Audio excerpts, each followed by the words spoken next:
Hello, welcome back to the little castle in rural Wales. Chaucer and I are delighted to see you here in the turret. We have two trips for you today as it gets colder and autumn moves in. We decided, didn't we boy, to go back to summer, and today we are taking you to the Brecon County Show. So we're going to be showing you all about rural agricultural culture in the show that we went to together last summer, and then we hot-foot it back to the castle and I take you on a little autumn tour of the garden. I'm particularly interested to show you all of the animal statues because Chaucer, although he is, I might be honest and say he's my favourite animal in the castle, we have a whole load of animal sculptures in the garden as well. So, are you ready to go to the Brecon Show? Have you packed your sandwiches? Have you got your favourite dog on a lead? Okay, let's go to Brecon. As autumn starts to draw in, I thought it might be nice to go back to last summer. So come with me to the Brecon County Show.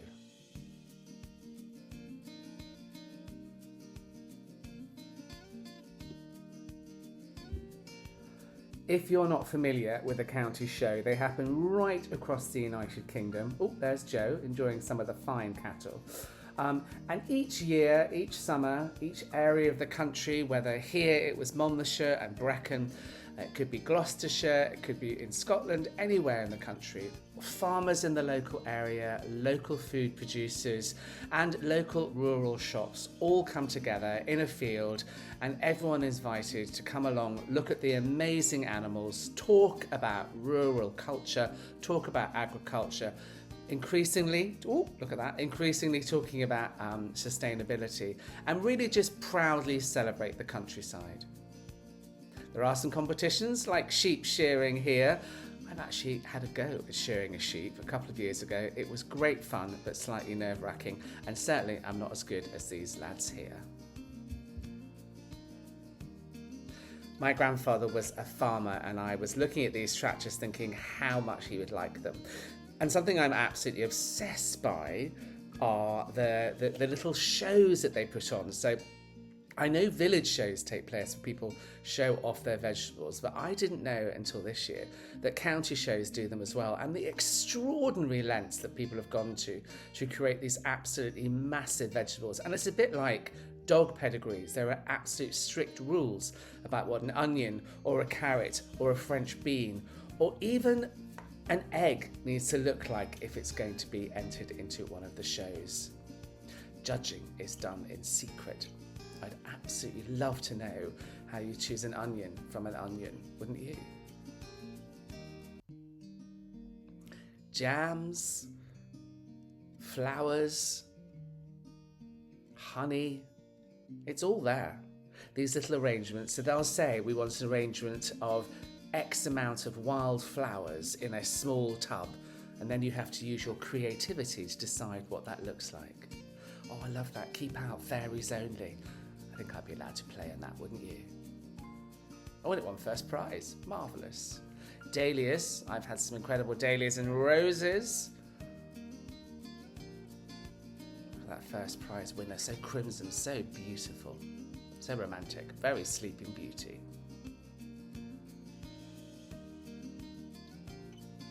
I'm going to be creating a rose garden here at the little castle, so I can't wait to share that with you.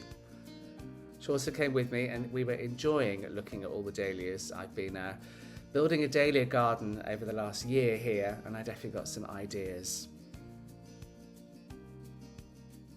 These ones are called pom-poms. Aren't they amazing?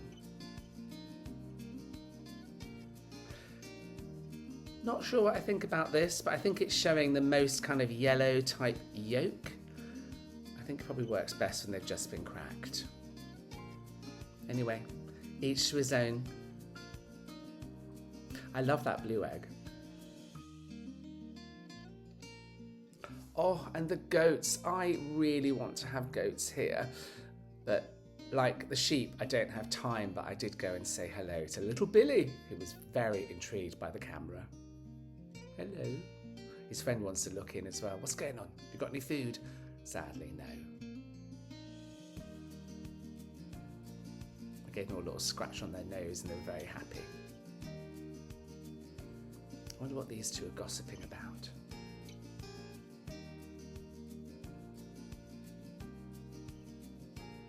Do you think I should get goats? If so, please petition my husband.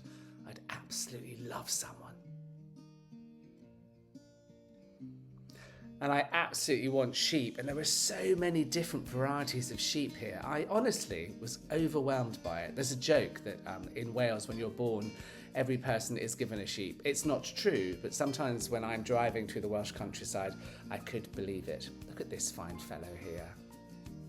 He looks so chilled and relaxed. There was plenty of drinking water and lots of marshals nearby to make sure that everyone and all the animals were kept safe and looked after. I adored going to the Brecon Show this year. It was so much fun to celebrate rural agricultural culture. Let me know, what was your favourite bit about the Brecon Show?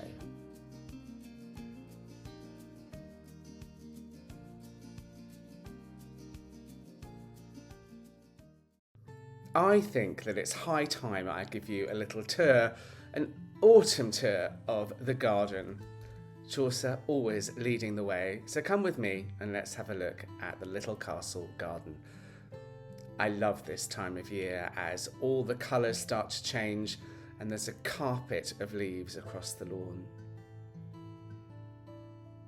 I've been away for a couple of weeks and actually I came home last night and I just marvelled at this place.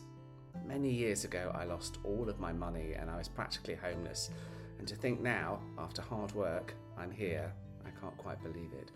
But let me introduce you to Barney and Flopsy. These are two little lambs that Joe and I, my husband, bought literally a couple of weeks after we moved into the little castle in rural Wales. I love them. I move them constantly around the garden, but I think I found the right place for them. They're here under the monkey tree. Oh, there's Chaucer in the background. And then just peeking over on the right-hand side, this is Frederick. Now, Frederick, a poodle, a little bit naff, I know, but he actually was my late mother's. And ever since I can remember, Frederick was in the rose garden at my parents' house in North London. And now he stands protecting the turret, and there's a little bit of my mother and my history here. So going up through to the white garden, it's not very white at the moment, but this was my homage to Vita Sackville West. She has a white garden and a turret at Sissinghurst, so you get the connection there. Over in the white garden, something that we bought at the Malvern Festival, these are Peter Rabbit and Friends, and I just love them. They look like they're getting up to mischief under our listed Scottish pine tree. Here's one of the lions that the last owner of the little castle left behind for me, standing proud, and then a lion needs a mate, so we have another one over here. They stand at the edge of the driveway next to one of my favourite things, Alice in Wonderland. This is the Mad Hatter's Tea Party. Another little lion in the garden. They seem to definitely come in pairs, don't they? I'm actually considering putting a balustrade there over the next year. This is a little bee. I used to run a company that had bees in the title, and my late mother-in-law gave this to my husband and I as a Christmas present. We used to live just by Highgrove, and this was a quote that I always loved that I saw at Highgrove, so when we left, I took it with me. And I hang it now on one of the bird feeding stations in my garden. My family has an association with greyhounds for many, many years from Ireland. And so when I saw these in an antique shop in Tetbury, I had to buy them.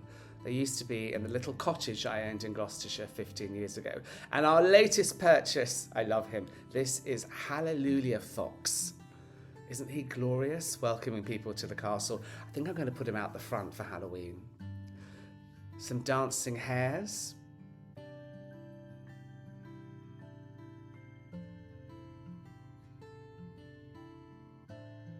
This is new this year, this dahlia and topiary garden, very pleased with it. But hiding under the tree that we've lifted, here is Rex. He's an amazing sculptor, and I bought him from a gallery a couple of miles away. Again, I move him around the garden. A little insect hotel, and then the dancing hares. You can buy these if you're interested at any National Trust shop. I've had them for years. They've slightly disintegrated and they're being held up by some stones, but I still love them. And gambling under the trees there. And then hiding behind the tree. Ooh, let's all have a boo. It's the troll who lives by the bridge. You have to pay him a toll to cross the bridge, you know. I think he needs a haircut. This is my Dahlia plant bed, and here are Oscar and Lucinda. I bought these when I lived in London, and they used to be in the hall in Kensington. They're from just a sort of second-hand shop in Fulham, and I love them. They've been everywhere with me. And through the gate that wasn't there 18 months ago, a new addition.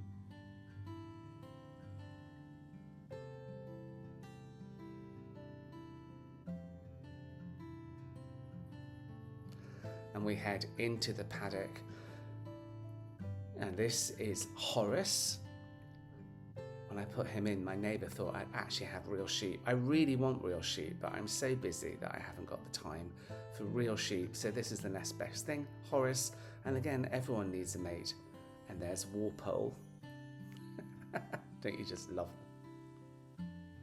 My friend Julia is an interior designer, and she sourced them for me. And then we have Geronimo, our dancing hare, and sometimes he's lit up, sometimes he has Christmas tinsel. I love him. I love the fact that he's getting aged and he's about to leap off the podium and run away in the garden. So there you are. I've taken you on a little tour of my garden. I hope you enjoyed it. And I will give you an update at Christmas, and you'll see when the trees are bare, and we'll find out what's going on in the garden together.